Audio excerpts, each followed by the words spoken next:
Now, in 2009, what happened was that acting on the first perception of Maliki, Turkey decided to support one party in the elections that were taking place in March 2010. It started in 2009. And this was the Iraqi list of Iyad Alawi. And the argument that Turkey presented was that, well, this is an inclusive list. It's secular. It includes a cross-section of the Iraqi population. So this is the party that should lead Iraq. Well, two things about that. One is that it was only one party in Iraq and not the only one. And so you are presenting yourself as a partisan actor now by supporting one party. And secondly, Maliki won. Maliki didn't win. Maliki's party came in second, but after forming the largest bloc in parliament, he was able to reprise his role as prime minister. So Maliki, in the end, won. And Turkey's problem then was that suddenly it was faced with a government in Baghdad that was hostile to Turkey because it had opposed Maliki as prime minister, very explicitly. 2 minutes, right. So now we start wrapping up the second half of the presentation. I knew that beforehand. It was my fault. I should. In 2011, the second issue kicked in. That was the Syria crisis. And now the relationship between Turkey and Iraq has led to a fairly major breakdown between Baghdad and Ankara, where Turkey now is essentially calling for the removal of Maliki if he doesn't reform to the point of basically going back to the original power sharing agreement that was the basis of the 2010 government. Now, the KRG is the important element in here. It's the dynamic element that is starting to change everything. But because the KRG is now using Turkey, just like Turkey was using the KRG before as part of its vision for Iraq, the KRG is now using Turkey to persuade it to cut its ties with Iraq. Now, Turkey is not ready to do it. It has strategic reasons not to do it, but the KRG is hoping to push Turkey towards a tipping point. It is appeasing Turkey on the PKK. It is enticing Turkey on oil and gas, saying we've got 1 million barrels a day to give you of oil and plus the gas. And it's making appeals to Turkey about Maliki's dictatorial inclinations. So for the KRG, it is like we're ready to leave Iraq. We can't deal with Maliki, and even after Maliki, it will be about somebody like Maliki, so forget it. We want to get out. If we have to be dependent on someone, we prefer to be dependent on Turkey. Because Turkey is a democracy, it has access to the West, free trade, they have built our airports, everything is a lot better than Baghdad, which is only trying to block us and might gas us again tomorrow. Basically, that is the fear and the perspective. So, what would bring that tipping point? Well, the only thing that can bring a tipping point is probably not the KRG pushing, but it's some regional game changer. And lo and behold, the game changer could be Syria. So now, what is happening is that I already mentioned this perception of these alliances arraying. I was just in Baghdad. I was there also a month ago, spoke with Maliki and other people there. The perception is very strong, whether genuine or not, but there's some core to it, and then it becomes a manipulated reality as well. But the perception is that the Gulf states and Turkey are gunning for, first of all, the Syrian government, and once they're done with that, the Iraqi government is next. 30 seconds. 30 seconds? And the term they use for Mr. Erdogan now is that he is an Islamist Gamal Abdel Nasser of a neo-Ottoman bent. So that is the new term, and they see him as pushing this particular agenda. I can leave it at that. I was going to make some recommendations because I'm an international crisis group and I'm supposed to do that, but I'll leave that to the questions and answers. But I just want to say that this particular perception has a way, could become a self-fulfilling prophecy, and that the situation right now, the dynamic is negative, and we need to find ways to reduce these perceptions and to reinstate especially the strategic agreements that Turkey and Iraq signed, maybe to exchange envoys in order to get away from this very destructive dynamic that's there. Thank you very much.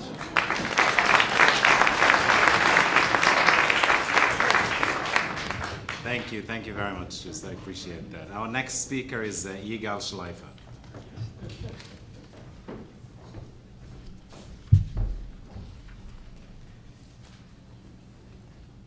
Get my timer going. Okay. Thank you to the Middle East Institute for having me. Thank you especially to Gönül for giving me this, what should be the easiest topic, which is Turkey-Israel relations, since everything else in the region is moving so fast. And Turkey-Israel relations, fortunately for the last 2 years, have been the model of stability, for all the wrong reasons, of course, in all the wrong ways. But I took a survey of other Turkey-Israel watchers before coming here to sort of take the pulse, and the two most common words you get are dead and frozen.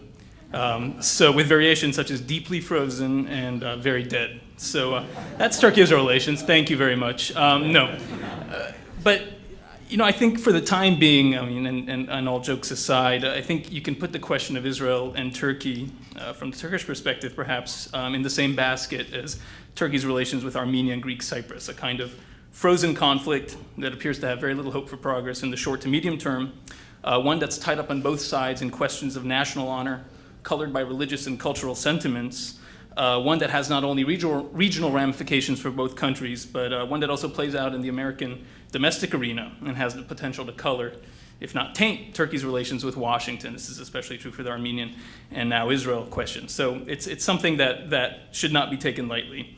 How the two countries got to this point, it's fairly well known. I don't want to use today to sort of rehash the events that led up to the Mavi Marmara incident of 2 years ago. I think suffice to say that the Mavi Marmara incident itself was just the final nail in the coffin of what were already really struggling relations, the kind of breaking point. But since that event, that tragic event, the two countries have largely painted themselves into corners that are proving very hard to get out of.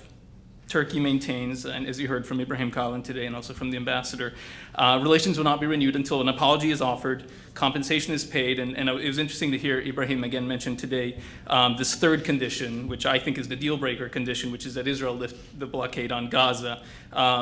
We've heard things that perhaps it's a matter more of doing some kind of symbolic gesture on Gaza, but publicly the insistence is still that Israel lift the blockade on Gaza, which clearly is something that Israel is not ready to do. On the Israeli side, there is a readiness to apologize for operational mistakes, express regret for the loss of life, pay compensation, but not provide the more blanket apology that Turkey is looking for, and obviously not provide Turkey with any kind of victory, quote unquote, on Gaza. But I think beyond the question of apology, what brought or what kept these two countries from coming together was in many ways they were negotiating two separate things on how to frame the apology, or really negotiating over two separate things. Israel was looking for reconciliation, maybe not to get things back to the way they were before, but really to kind of make up after the breakup, to get back to a real working relationship. On the Turkish side, on the other hand, I think what was being negotiated was the terms of an amicable divorce. So rather than getting back together, Turkey was looking how to negotiate this split, rather than the messy one that we've had, something that lays out the terms of the divorce, joint custody over certain issues, joint visitation rights to certain things, but certainly a split from the way things were before in a much deeper way than I think what Israel was expressing. And I think also, as we heard from Ibrahim Kalin, as he said, he says Turkey now sees itself standing on the right side of history, that its foreign policy is built not just on state-to-state relations, but on something more theoretical, even philosophical, let's say, and wide-ranging. And I think Israel, in many ways, at least as long as its policy regarding the Palestinians stays the way it is right now, simply doesn't fit into this new Turkish conception of its foreign policy. And even though that's not applied across the board, I think in the case of Israel, for perhaps ideological reasons and other reasons, this is being applied. So, if we look at the relations, I think, I said dead, frozen. I think really the signs are discouraging. At first, I would look at the public level, and to me, to a certain extent, that causes the most concern. I think in both countries, mutual distrust of the other one is on the rise. In Turkey, the relationship with Israel was never, let's say, one that was particularly a popular one because of the Palestinian issue, because of history of the Arab-Israeli conflict, other issues. And I think the fallout with Israel has only deepened certain strains, anti-Israel strains, both nationalist and Islamist, and that have always been there, but this fallout with Israel has really strengthened those strains. In Israel, Turkey and Turkish policy are now viewed with really a lot of suspicion. And Prime Minister Erdogan is a deeply, deeply unpopular figure. And this, will definitely color any attempts that the Israeli government tries to make in terms of rapprochement with Turkey. Likewise, on the other side, in a certain way, the question of Turkey in Israel has become a domestic issue. The question of Israel and Turkey has become a domestic issue, and resolving them is something that both governments have to consider, not just in terms of foreign policy concerns, but in terms of domestic concerns, elections, etc. Just an anecdote in terms of this issue of the popular conception. Recently there was a story of an Israeli mountain climber who was climbing up Mount Everest. Maybe some people know this story, and he stopped his ascent to save the life of a Turkish climber. In both Turkey and Israel, the way the press covered this story was as if, historic enemies had come to the aid of each other. An Azeri saving the life of an Armenian, a Hatfield helping a McCoy. I mean, it was incredible to sort of see how these countries that just a few years ago were really close friends, suddenly this act of, just regular human kindness had been portrayed as in the sense of, some kind of historic breakthrough.